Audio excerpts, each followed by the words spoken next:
अस्सलाम वालेकुम। आप देख रहे हैं हमारा YouTube channel story teller Urdu.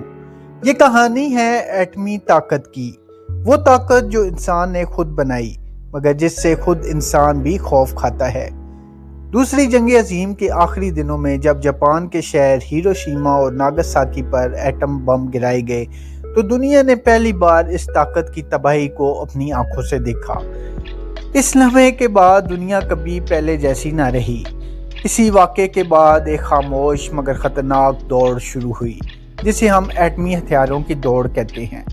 सबसे पहले अमेरिका ने एटमी ताकत हासिल की, फिर सोवियत यूनियन और देखते ही देखते कई ममालिक इस फहरिस्त में शामिल होते गए। आज के वक्त में दुनिया में चंद ऐसे ममालिक हैं जिनके पास एटमी हथियार मौजूद हैं और हर एक की अपनी कहानी है। अमेरिका, जिसने सबसे पहले आइटम बम बनाया, आज भी जदीद तरीन एटमी हथियारों का मालिक है।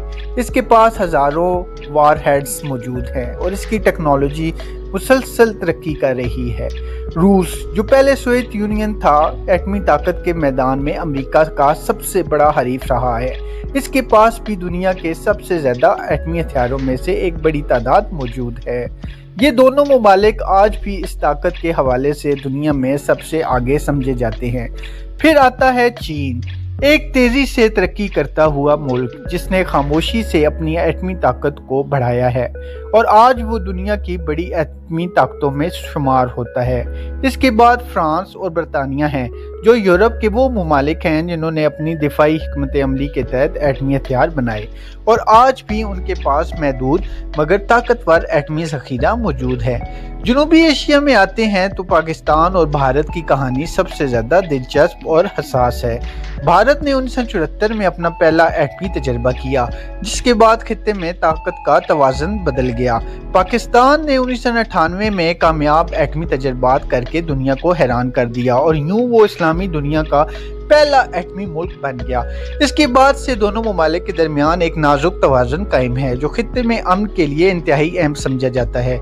मशरिक़ वुस्ता में इसराइल का नाम भी लिया जाता है जो बाज़ाब्ता तौर पर अपने एटमी प्रोग्राम की तस्दीक नहीं करता मगर आलमी सतह पर इसे एक एटमी ताकत समझा जाता है। इसकी पॉलिसी को एम्बिग्यूटी कहा जाता है, यानी ना मुकम्मल इनकार ना मुकम्मल इकरार। जबकि शुमाली कोरिया एक ऐसा मुल्क है जिसने खुलेआम एटमी हथियारों का ऐलान किया और कई तजर्बात भी किए जिसकी वजह से वो आलमी सियासत में हमेशा खबरों का मरकज़ बना रहता है। ये तमाम ममालिक मिलकर दुनिया की एटमी ताकत का तवाज़ुन बनाते हैं।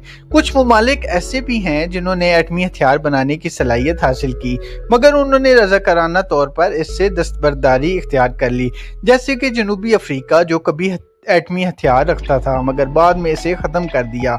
इसी तरह कई ममालिक एटमी टेक्नोलॉजी रखते हैं मगर इसे सिर्फ तवानाई और पुरअमन मकासद के लिए इस्तेमाल करते हैं। एटमी हथियारों की ये दुनिया सिर्फ ताकत की कहानी नहीं बल्कि खौफ, जिम्मेदारी और तवाज़ुन की कहानी भी है। एक तरफ ये ममालिक अपनी हिफाजत के लिए इस ताकत को ज़रूरी समझते हैं तो दूसरी तरफ यही ताकत पूरी इंसानियत के लिए एक बड़ा ख़तरा भी बन सकती है। इसीलिए दुनिया भर में कई मुआहदे किए गए जैसे कि नॉन प्रोलिफरेशन ट्रीटी ताकि एटमी हथियारों के फैलाव को रोका जा सके।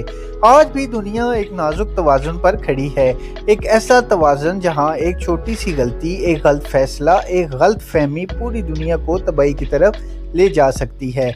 मगर उम्मीद भी है क्योंकि यही इंसान जिसने एटम बम बनाया वही अमन की कोशिशें भी कर रहा है। सवाल ये है कि आने वाला वक्त हमें किस तरफ ले जाएगा, ताकत की तरफ या अमन की तरफ। फैसला अभी बाकी है। वीडियो पसंद आई है तो हमारे चैनल को सब्सक्राइब जरूर करें। अल्लाह पाक आपका हामी नासिर हो।